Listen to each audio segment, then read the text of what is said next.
Muito obrigado por escolher o Ministério de Vídeo e Áudio do Templo Batista Maranata. Depois de ouvir esta mensagem, visite o nosso site www.tbm.org.br. A nossa igreja oferece discipulado cristão, instituto bíblico e muitas oportunidades para o seu crescimento espiritual. Que Deus o abençoe. Maranata, ora vem, Senhor Jesus.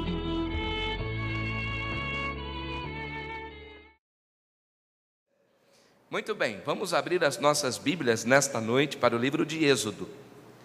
Êxodo capítulo 17. Coloquemo-nos de pé.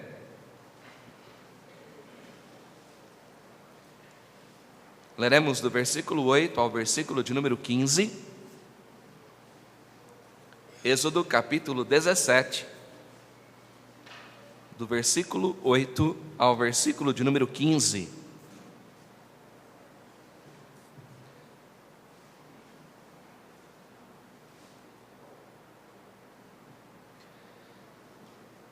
Assim nos diz a palavra: Então veio Amaleque e pelejou contra Israel em Refidim. Por isso disse Moisés a Josué: Escolhe-nos homens e sai, peleja contra Amaleque. Amanhã eu estarei sobre o cume do outeiro, e a vara de Deus estará na minha mão. E fez Josué como Moisés lhe dissera, pelejando contra Amaleque. Mas Moisés, Arão e Hur subiram ao cume do outeiro. E acontecia que quando Moisés levantava a sua mão, Israel prevalecia. Mas quando ele abaixava a sua mão, Amaleque prevalecia. Porém as mãos de Moisés eram pesadas. Por isso tomaram uma pedra e a puseram debaixo dele, para assentar-se sobre ela, e Arão e Hur sustentaram as suas mãos, um de um lado e o outro do outro lado. Assim ficaram as suas mãos firmes até que o sol se pôs. E assim Josué desfez Amaleque e a seu povo ao fio da espada. Então disse o Senhor a Moisés: Escreve isto para a memória num livro, e relata-o aos ouvidos de Josué, que eu totalmente hei de riscar a memória de Amaleque de debaixo dos céus. E Moisés edificou um altar, ao qual chamou: O Senhor é a minha bandeira. Missões, uma tarefa que exige o envolvimento de todos. Vamos orar? Após orarmos, os irmãos podem se assentar. Pai, nós te louvamos pelo privilégio de poder estar aqui na tua casa, poder ouvir, ó Deus, um assunto tão importante relacionado à necessidade das almas. Missões é sim uma tarefa que exige o envolvimento de todos nós. Então abra, meu Pai, o nosso coração, as nossas mentes, que possamos entender e aceitar os desafios da Tua Palavra nesta noite. Fala conosco, meu Pai, eu preciso de Ti, encha-nos com Teu bendito Espírito. É a nossa oração em nome de Jesus, amém. Podem se assentar.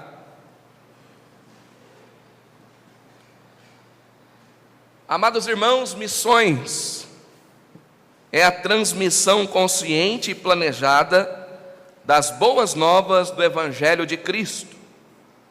O anúncio do Evangelho é a maior exposição da vontade divina para a humanidade perdida. A Bíblia nos diz, em Atos capítulo 1, versículo 8, Mas recebereis a virtude do Espírito Santo que há de vir sobre vós, e ser-me-eis testemunhas tanto em Jerusalém, como em toda a Judéia, Samaria e até os confins da terra. Entendemos que a necessidade é urgente. Todos os povos precisam ouvir de Jesus. Agora, uma tristeza muito grande invade o nosso coração, porque mais da metade da população mundial ainda não ouviu sobre as boas novas de salvação. De quem é a responsabilidade? Quem deve fazer missões? Entendemos que a responsabilidade é da igreja. A igreja é o único instrumento que Deus deixou para cumprir o seu propósito na terra. Agora, amados irmãos, nós compomos a igreja, amém? A igreja é composta pelos salvos por Cristo.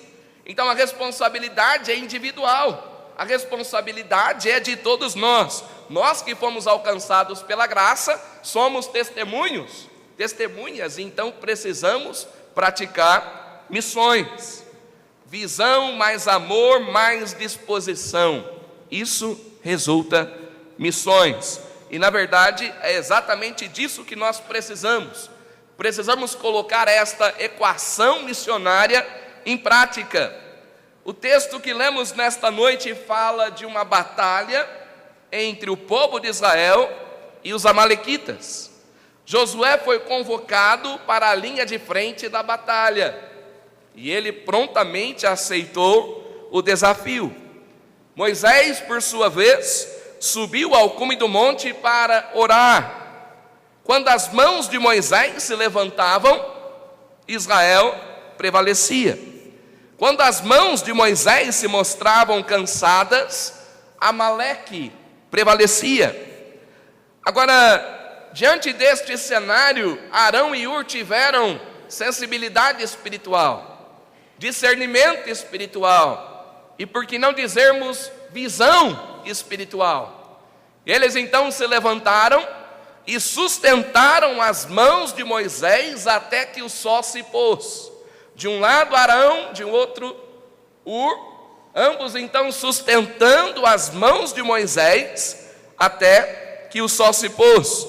E a Bíblia então nos diz que desta maneira Josué desfez Amaleque e a seu povo ao fio da espada.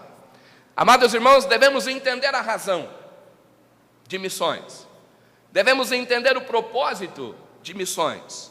Agora, não podemos ficar do lado de fora, todos nós precisamos nos envolver, então fazermos o nosso melhor. Não é uma tarefa impossível, mas exige o envolvimento de todos nós, amém? Exige o envolvimento de todos nós e nós queremos aprender isso nesta noite. A primeira lição que nós destacamos então: Deus concede poder aos que vão. Deus concede poder aos que vão. Josué prontamente foi e pôde contar com a bênção de Deus. Josué sabia que alguém estava orando, Josué sabia que alguém estava segurando as suas cordas, Josué sabia que com certeza Deus o abençoaria. Missões se faz com os pés daqueles que vão, e na verdade todos nós temos ouvido isso ao longo dos anos, ao longo dos dias.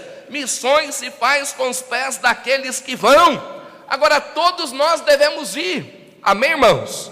Eu particularmente entendo que precisamos ter mais convicção para ficarmos do que para irmos, porque missões é ordem de Jesus, não é uma simples opção, está no imperativo. Então com certeza Deus capacita aqueles que se prontificam para a batalha, e a capacitação divina é um dos benefícios da graça de Deus. Nós não temos condições por nós mesmos, não há em nós recursos algum, não há em nós méritos, mas o Senhor nos abençoa, amém?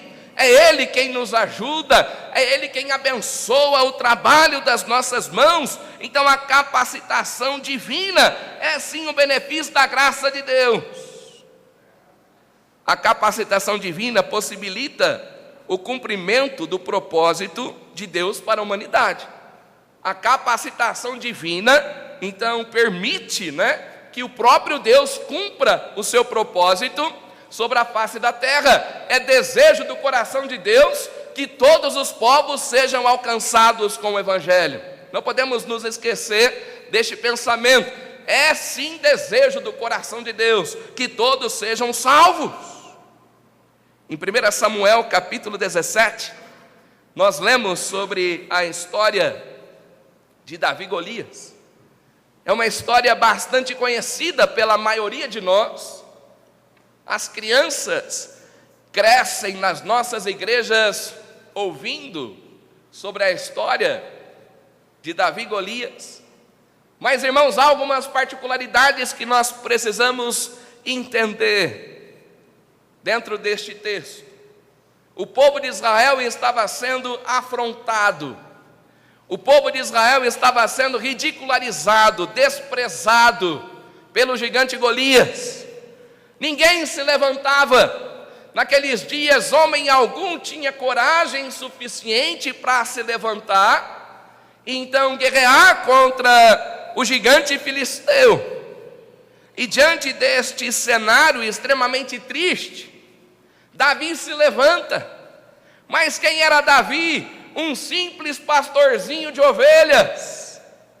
Alguém ainda imaturo, alguém ainda muito jovem. Mas Davi se levanta e chega então diante da presença de Saul e lhe diz: não desfaleça o coração de ninguém por causa deste gigante filisteu. Teu servo irá e pelejará contra Golias. Eliabe, irmão mais velho, desprezou a atitude de Davi. E na verdade ele disse: por que razão você está aqui? Com quem você deixou as ovelhas lá do pasto, né? E Davi então diz para Eliabe: não há razão para que eu esteja aqui. Não há um motivo justo. Irmãos, missões é um motivo justo, amém? Devemos entender que as almas estão sentenciadas à morte. Fazemos missões porque é o plano de Deus, é propósito de Deus, e queremos que a humanidade se renda aos pés do Salvador. Então Davi se levanta e ainda diz para Saul: teu servo já pelejou muitas vezes contra leões e ursos, e em todas as vezes o Senhor me concedeu a vitória. O dia da batalha chegou, e é uma história realmente abençoadora. O dia da batalha chegou, o gigante filisteu de longe avistou Davizinho, né? E o desprezou, talvez deu algumas boas gargalhadas, né? Davi estava apenas com um estilingue no bolso. Alguém aqui já brincou de estilingue?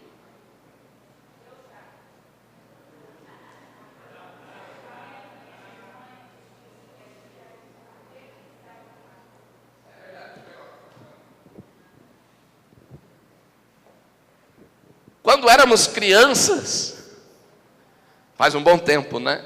Era tão gostoso brincarmos de estilingue. Era uma das nossas brincadeiras favoritas. Mas aqui está Davi, com um simples estilingue no bolso. Pegou 5 pedrinhas. Lá longe estava o gigante Golias, né? Desprezando Davi, ridicularizando Davi. E o gigante ainda disse, né? Sou eu algum cão para que você venha a mim com pedaços de pau? E Davi então se levanta e diz ao gigante filisteu: tu vens a mim com espada, escudo e lanças, mas eu vou a ti no nome do Senhor dos Exércitos, no nome do Deus vivo, a quem tu tens afrontado. E Davi tira uma pedrinha do bolso, coloca no seu estilingue, né? Mira, faz o melhor possível, né? E lança aquela pequena pedra e atinge a testa do gigante filisteu. Irmãos, aquele homem que outrora era invencível, agora está ali prostrado, uma simples pedrinha. E todos nós entendemos, não foi a pedra, foi o poder de Deus, amém? Foi a capacitação vinda do Senhor. E é exatamente isso que Deus faz por nós. Nós somos apenas instrumentos em suas mãos. O Senhor capacita aqueles que se colocam à sua disposição. A providência de Deus é capaz de tudo. Em Juízes capítulo 6, nós também nos deparamos com uma história brilhante que abençoa nosso coração. Desta vez, o povo de Israel estava diante dos midianitas. Era um tempo extremamente delicado para o povo de Israel. Os midianitas destruíam toda a novidade agrícola. privando os midianitas do trabalho de suas mãos. Naquele tempo, Israel empobreceu sobremaneira, e muitos tiveram que deixar os seus lares, e então habitarem em tendas e cavernas. E Deus então está levantando Gideão. O Senhor diz a Gideão: vai nesta tua força, varão valoroso. A princípio Gideão disse: mas quem sou eu? Eu sou de uma tribo pobre, de uma família pobre, eu não tenho condições. E mais uma vez Deus reafirma aquilo que havia dito: vai nesta tua força, varão valoroso, eu serei contigo. Depois de algumas provas, Gideão verdadeiramente entendeu que o Senhor estava no controle daquela situação e usaria então para abençoar o seu povo. Gideão agora reuniu todo o exército de Israel. A princípio, 32 mil homens se apresentaram para a peleja. 32 mil homens, e Deus disse para Gideão: tem muita gente. E Gideão disse ao povo: todos aqueles que forem covardes e medrosos devem voltar para suas casas. 22 mil homens voltaram então. Agora 10 mil estavam ali dispostos para a peleja. E Deus disse para Gideão: ainda há muita gente. Faze-os descer as águas. Todos aqueles que se prostrarem e de joelhos beberem das águas do ribeiro, esses você deve colocar à parte. Todos aqueles que apenas tomarem das águas do ribeiro sem se prostrarem, da mesma maneira você deve colocá-los à parte. E apenas 300 homens, apenas 300 homens estavam qualificados para a peleja. Deus disse então para Gideão: com estes 300 homens, eu darei os midianitas nas suas mãos. Com estes 300 homens, darei os midianitas nas suas mãos. E Gideão então separou aqueles 300 homens em 3 companhias de 100 homens. E concedeu a cada um arsenal, irmão João Carlos, diferente daqueles que nós conhecemos. Quando alguém se prepara para a guerra, o que é que geralmente levam, irmãzinha? Quando alguém se prepara para a batalha, o que é que uma pessoa geralmente leva? Um forte armamento, não é? Explosivos e tudo mais. Mas Gideão colocou nas mãos de cada um, irmão Zander, uma buzina. Você já viu alguém guerrear com uma buzina? É a primeira vez que nós contemplamos isso. Além de uma buzina, cântaros vazios e tochas acesas. Buzinas, cântaros vazios e tochas acesas. Então, foi o armamento que eles receberam então para guerrearem contra os midianitas. Irmãos, não era o armamento, mas sim o poder de Deus que concederia a vitória. Quando Gideão então tocou a buzina, todos já tinham sido instruídos quanto ao que deveriam fazer. Todos, ao mesmo momento então tocaram as buzinas, quebraram os seus cântaros, estavam com as tochas acesas, e naquele momento então venceram os midianitas num ato que realmente glorificou o nome do Senhor. Então nós devemos entender, o poder vem do Senhor, amém, irmãos? É Ele quem nos capacita, nós apenas cooperamos como servos na obra do Senhor. Então Ele concede poder àqueles que vão. Agora, o que faz a diferença nas nossas vidas é a presença de Deus, amém, irmãos? O que faz a diferença nas nossas vidas, o que faz a diferença na igreja, o que faz a diferença na obra missionária, é sim a presença do Senhor nas nossas vidas. E nós devemos entender, a igreja precisa avançar, precisamos fazer mais. A Bíblia nos diz, no Evangelho de Mateus capítulo 16, versículo 18, Pois também eu te digo que tu és Pedro, e sobre esta pedra edificarei a minha igreja, e as portas do inferno não prevalecerão contra ela. A igreja está numa posição de ataque, e não simplesmente de defesa. E precisamos entender esta verdade, precisamos avançar, podemos fazer mais, podemos orar mais, podemos contribuir mais, podemos falar mais de Jesus. Fazemos missões orando, contribuindo, indo.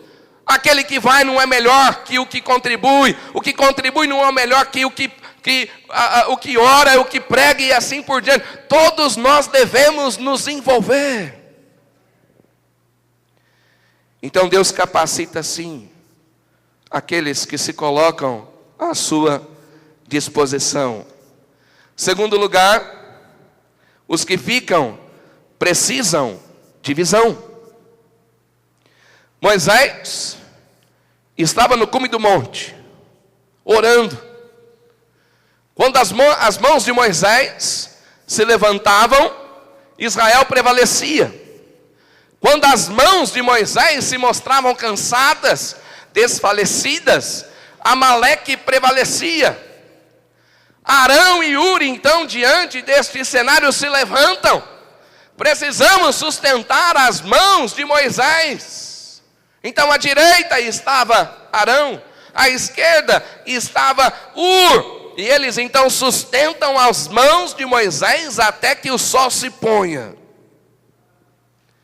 Visão, meu amado, é um elemento chave na obra missionária.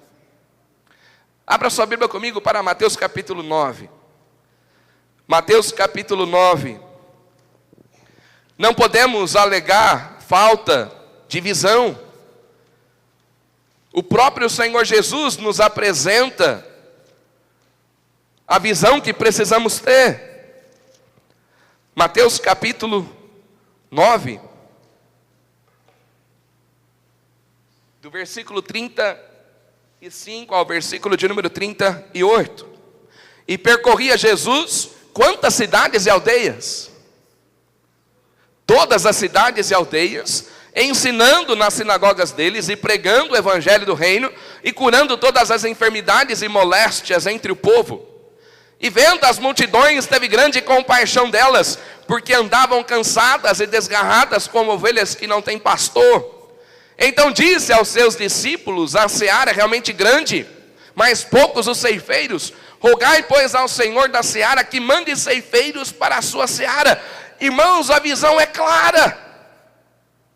O que precisamos é colocá-la em ação. Há uma grande obra que precisa ser feita. Há uma multidão desesperadamente perdida que precisa de salvação. São poucos os trabalhadores. Devemos orar para que Deus mande mais ceifeiros para a sua seara. Então esta é a visão, e todos nós estamos certos da nossa responsabilidade, mas precisamos agir. Então a visão envolve oração, a visão envolve compromisso financeiro, a visão também envolve o propósito de ir aos campos para anunciar o evangelho. Agora nós entendemos que a visão se concretiza com a prática da mordomia cristã. Todos nós somos mordomos de Deus. E esse é um fator extremamente importante no tocante à obra missionária. Somos mordomos de Deus. Mas primeiro precisamos entender o que é um mordomo. Pastor, o que é um mordomo? Aquele que tem um dever de casa. Qual é o nome do irmão mesmo? Irmão Márcio, o que é um mordomo? O que cuida das finanças. Irmãzinha, o que é um mordomo? E o mesmo que ele falou. Irmã Dita, o que é um mordomo? Uma pessoa que cuida. Pastor Everton, o que é um mordomo? O que exerce a mordomia. Irmãzinha, o que é um mordomo? Me ajuda. Aquele que serve. O que é um mordomo? Aquele que cuida de uma casa. Que é um mordomo? Qual é o seu nome? Meu xará. Que nome bonito, né? O que é um mordomo? O que é que um mordomo faz? Irmãos, um mordomo é um administrador. Alguém que administra algo que é seu? Não. De quem? E um dia ele vai prestar contas de tudo. Um mordomo é um mero administrador. Ele cuida de algo que não lhe pertence e sabe que mais dias, menos dias, vai prestar contas de tudo aquilo quanto está sob a sua responsabilidade. Então vejam bem, somos mordomos do tempo. Temos que administrar o tempo que temos. Amém, irmãos? Cada minuto do tempo que temos, devemos administrar para a glória de Deus. Somos mordomos dos dons e talentos que o Senhor nos confiou. E todos nós temos dons e talentos. Devemos colocá-los à disposição do Senhor. Vamos responder por eles um dia. Mas nós também somos responsáveis, irmã Betânia, por cada centavo que Deus coloca às nossas mãos. Vamos responder um dia. Agora, vamos e venhamos. Ou somos bons mordomos, irmão Zander, ou mordomos negligentes. Mordomos todos nós somos. Agora, cabe a nós respondermos: somos bons mordomos ou mordomos infiéis? Pastor, estamos exercendo a mordomia de uma maneira prudente e cuidadosa, pastor, ou de uma maneira imprudente? Que Deus nos ajude. Missões se faz com a prática da mordomia cristã. Amém, irmãos? Deixa-me ouvir, um amém bem forte. Missões se faz com a prática da mordomia cristã. Agora, nós começamos a prática da mordomia cristã devolvendo a Deus aquilo que lhe pertence. O que é que pertence a Deus e nas páginas sagradas é apresentado como regra, como mandamento, como lei? O nosso dízimo. Então nós devolvemos o que pertence a Deus. Isso é lei e é bênção para você. Entenda essa questão. A devolução do dízimo é bênção para cada um de nós. E deixe-me dizer, em algum lugar você leva o seu dízimo. Alguns preferem levá-lo na oficina mecânica. Outros preferem levá-lo, irmã divina, na farmácia. Em algum lugar, todo ser humano leva o seu dízimo. Segundo o pastor Gerson Rocha, o dízimo é o imposto que Deus cobra para vivermos sobre a face da terra. Eu concordo. Então devolva o que é de Deus. É o princípio da mordomia cristã. Agora, vejam bem, depois do dízimo, é sábio da nossa parte investirmos na obra missionária. Se queremos crescer nesta graça, irmãos, aprendemos sobre a dádiva pela fé. Aprendemos sobre a importância do sacrifício no tocante à obra missionária. Então, se queremos crescer nesta graça, precisamos praticar a mordomia cristã no tocante à obra missionária. A promessa pela fé patrocina o cumprimento da grande comissão. Já pensou nisso? Os dízimos são administrados pela igreja e supre as necessidades imediatas da igreja. A promessa pela fé é aplicada integralmente na obra missionária. Irmãos, que alegria, que bênção ver aquele quadro de missionários. Isso abençoa os nossos corações. Nós que estamos no campo e chegamos então em determinadas igrejas e vemos estes quadros pendurados, nossas fotos ali presentes, sabemos que há irmãos orando por nós, sabemos que há irmãos sustentando, nos apoiando na obra do Senhor. Isso nos encoraja. Isso nos possibilita continuarmos na batalha. Cada centavo da obra missionária, então, é investido nos campos. Patrocinamos o cumprimento da grande comissão. Devemos atingir os 4 cantos da terra, não é verdade? Ser-me-eis testemunhas onde? Jerusalém, Judeia, Samaria, até onde? Até os confins da terra. Mas como? Sozinho eu não consigo. Você sozinho? Também não. Embora seja nossa responsabilidade, mas nós nos unimos.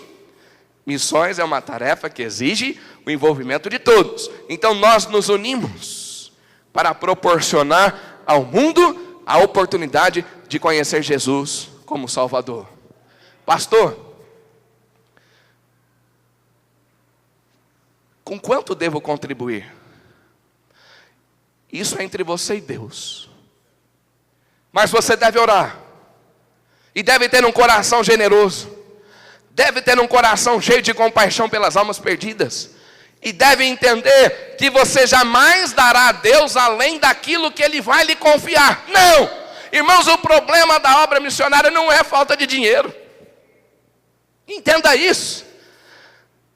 Em algum momento houve crise lá no céu. Você já ouviu falar de crise no céu? Aqui sim.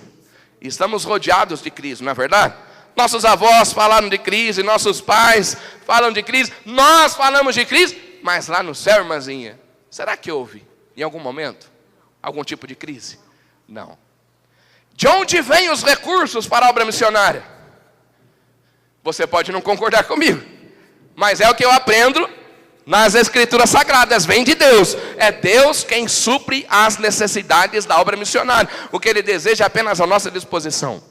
O que Ele deseja é apenas a nossa voluntariedade. Então, Deus poderia confiar algo às suas mãos? Deus poderia confiar algo às suas mãos? E você, como um bom mordomo, administraria para o louvor da sua glória? Podemos ir além. Podemos fazer mais, amados irmãos. Ninguém é pobre demais ao ponto de não poder contribuir com a obra missionária. Agora deixe-me dizer, você precisa ter um orçamento. Para Deus, não podemos dar o resto. Devemos dar as primícias. Eu já ouvi muitas pessoas dizendo, pastor, nunca sobra. Pastor, eu não consigo ser um promessista de fé, porque nunca sobra dinheiro no meu orçamento. Se você resolver tirar todos os seus gastos, e então passar a régua, é verdade, eu concordo com você. Na maioria das vezes não vai sobrar mesmo. Então você deve percorrer o caminho inverso. Primeiro devolva o que é de Deus, o dízimo. Agora faça uma promessa. E o próprio nome é sugestivo, uma promessa de fé. Envolve fé. Você vai depender de Deus, não depende daquilo que você tem no bolso. E se for depender daquilo que temos no bolso, acredito que nós nunca vamos fazer missões. Nunca participaremos. Então o nome é bem-vindo. É promessa de fé. Envolve fé, envolve sacrifício também. Quando nós estudamos o texto de 2 Coríntios capítulo 8, é o que nós aprendemos. Eram igrejas pobres, mas igrejas que estavam envolvidas na obra do Senhor. Eles deram o que podiam, mas de repente deram além. Espera aí. Para fazermos algo que ultrapassa os nossos limites, nossas condições, só pela ajuda de outra pessoa, não é verdade? Devemos entender que o maior interessado na obra missionária é Deus. E quando Ele vê disposição no nosso coração, com certeza Ele nos capacita, com certeza Ele nos dá condições para tal. Então exercite a sua fé. Entenda que como bom mordomo, deve honrar a Deus, de uma maneira prudente, de uma maneira confiante. Então a visão se concretiza com a prática da mordomia cristã. Missões também exige a intercessão dos santos. Missões exige a intercessão dos santos. Irmãos, Moisés estava onde? No cume do monte. Vamos ilustrar isso. Irmãos, André, me ajuda aqui. Josué estava na linha de frente da batalha. recebeu a instrução divina, não questionou, não argumentou com Deus, apenas foi, estava pelejando contra Amaleque, contra os amalequitas, mas ele precisava de mãos estendidas. Então Moisés se levanta, vai ao cume do monte, Moisés, você precisa orar. Moisés está orando, levante as mãos, Moisés. Quando as mãos de Moisés se levantavam, o que é que acontecia? Quem prevalecia? Israel prevalecia. Mas quando as mãos de Moisés se desfaleciam, o que é que acontecia? Amaleque prevalecia. E de longe então Arão e Uri estão observando tudo isso. Moisés precisa de ajuda. As mãos de Moisés se fazem cansadas. Arão se levanta. Me ajuda, Arão. Preciso de ajuda. Ur se levanta. Me ajuda aqui, irmão. Faz favor. Arão e Ur se levantam. Vão à presença de Moisés. Um à direita, outro à esquerda. Ambos levantam as mãos de Moisés até que o sol se ponha. Agora é mais fácil. Agora é mais fácil para Moisés. Arão e Uri estão sustentando.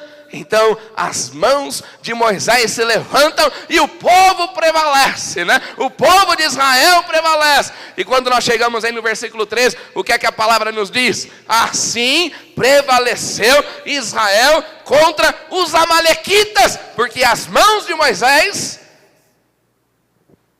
estiveram estendidas até o pôr do sol. Irmãos, todos nós devemos ocupar o nosso espaço na obra missionária. A igreja precisa levantar as mãos daqueles que descem a batalha. A igreja precisa interceder pelos seus missionários, além de contribuir. A igreja precisa orar pelos seus missionários, muito mais que dinheiro. Eu preciso das suas orações. Em alguns momentos as mãos de tantos se mostram cansadas. A batalha é árdua, amados irmãos, e a igreja precisa se sensibilizar, a igreja precisa ter visão, não apenas para contribuir, mas para sustentar as mãos daqueles que descem a batalha. É visão. Dias atrás, aliás, alguns meses atrás, estávamos voltando de uma viagem. Era noite. E fomos surpreendidos com um animal no meio da pista. Eu tenho dificuldades para enxergar à noite. E à medida que nós nos aproximamos daquele animal, nós não tínhamos o que fazer. Um caminhão, era uma pista simples, um caminhão vinha na mão contrária. E eu literalmente passei. Aqui estava o animal, aqui veio o caminhão e nós passamos. Eu quase senti o cheiro daquele animal. Minhas pernas tremeram todas. Quase perdi o fôlego. Eu não morri porque realmente não era hora. Não morremos porque não era hora. Alguns meses depois, nós encontramos uma irmã numa das igrejas que nos sustentam. E ela chamou minha esposa e disse: Milena, meses atrás, eu acordei com um forte peso no coração por vocês. E eu orei. Voltei para a minha cama, mas ainda não tinha paz. Levantei-me de novo e tornei a orar por vocês. Onde é que vocês estavam nesse dia? Minha esposa fez uma retrospectiva. Naquele exato dia, naquele exato momento, quando Deus impressionou o coração daquela irmã para orar, nós estávamos naquele momento de dificuldade, entre a vida e a morte. Precisamos de mãos estendidas. Obrigado, Moisés. Obrigado, Arão. Obrigado, Ur. Quase que alguns precisavam se levantar para segurar as mãos de Arão e Ur, né?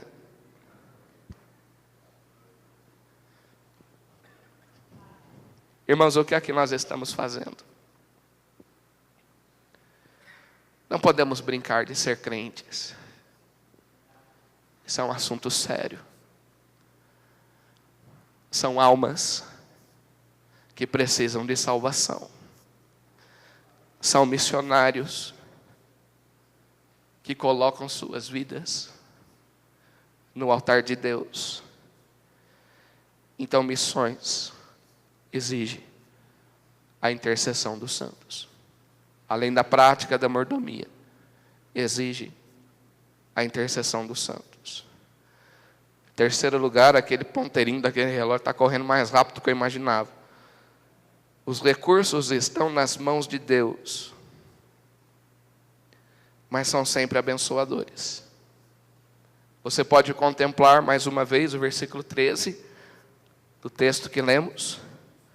Assim Josué desfez a Amaleque e a seu povo ao fio da espada. Entenda isso. Assim Josué desfez a Amaleque e a seu povo ao fio da espada. Os resultados, amados irmãos, são sempre abençoadores. Deixe-me dizer, e eu faço questão de frisar isso todas as vezes que prego sobre missões. Irmãos, nós não estamos barganhando com Deus. Nós não estamos pregando um mero evangelho de prosperidade. Mas nós estamos afirmando que Deus abençoa aqueles que se colocam à sua disposição. Amém? Isso é bíblico. Não estamos barganhando com Deus. Dai, ser-vos-á dado, boa medida, recalcada e sacudida, vos deitará no vosso regaço. Deus ama todo aquele que dá com alegria. Entendemos todas estas questões. Então os resultados estão nas mãos do Senhor e Ele não tem dificuldade alguma para abençoar as nossas vidas. O Salmo 126, versículos 5 e 6 nos diz: os que semeiam em lágrimas cegarão com alegria. Aqueles que levam a preciosa semente andando e chorando voltarão sem dúvidas, trazendo consigo o quê? Seus molhos. Então os resultados são certos, são abençoadores, almas são salvas, vidas transformadas, né? Estamos contribuindo para a expansão do reino de Deus, e os resultados confirmam a infalibilidade do plano de Deus. O plano de Deus é infalível. Ele levanta pessoas para orar, Ele levanta pessoas para irem, Ele levanta pessoas para contribuírem. Então é um plano infalível. Deus nos deu as ferramentas. Usá-las é nossa responsabilidade. Li uma ilustração interessante. Quero compartilhar com os irmãos. Durante a Segunda Guerra Mundial, a França havia se rendido aos alemães. Os Estados Unidos da América não haviam entrado na guerra, e a Grã-Bretanha estava resistindo sozinha, esperando uma iminente invasão. Naquele momento extremamente delicado, o primeiro-ministro da Inglaterra se levanta e pessoalmente então vai falar com o povo norte-americano. Em apenas 3 minutos ele declarou: vocês falam a nossa língua, vocês têm a mesma fé que nós. E concluiu com a frase que ficou famosa: dai-nos as ferramentas e levaremos a cabo a tarefa. Esta frase se espalhou pelo rádio, de norte a sul, tocou o coração dos norte-americanos, de tal maneira que resolveram então entrar na guerra e mudar aquele momento extremamente delicado da história.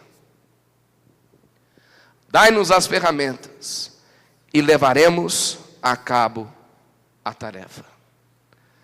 Irmãos, nós já temos as ferramentas, amém? Não nos falta nada. Na verdade, o que precisamos é colocar as ferramentas à disposição de Deus.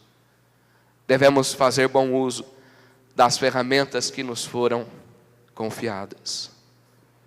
Missões é uma tarefa que exige o envolvimento de todos.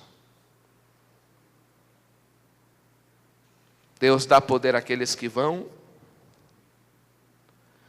Da mesma maneira,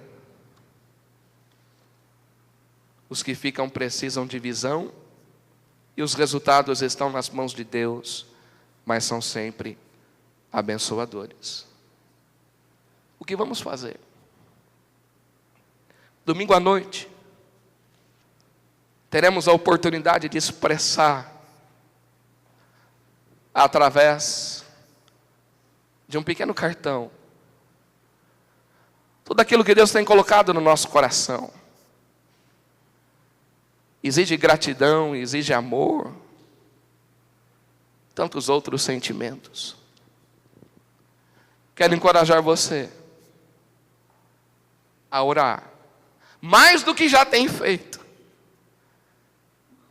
e apenas colocar-se à disposição do Senhor para fazer a vontade dEle, não a sua, mas a vontade dEle. Queira você conhecer o que Deus deseja que você faça. Eu não sei qual é o alvo desta igreja, eu não sei quantos missionários esta igreja apoia, mas eu sei de uma coisa: se nós nos colocarmos à disposição dEle, poderemos fazer mais, poderemos ir além. Tantos outros campos terão a oportunidade de ouvir o Evangelho, tantas outras almas poderão se render aos pés do Salvador. Que Deus nos ajude.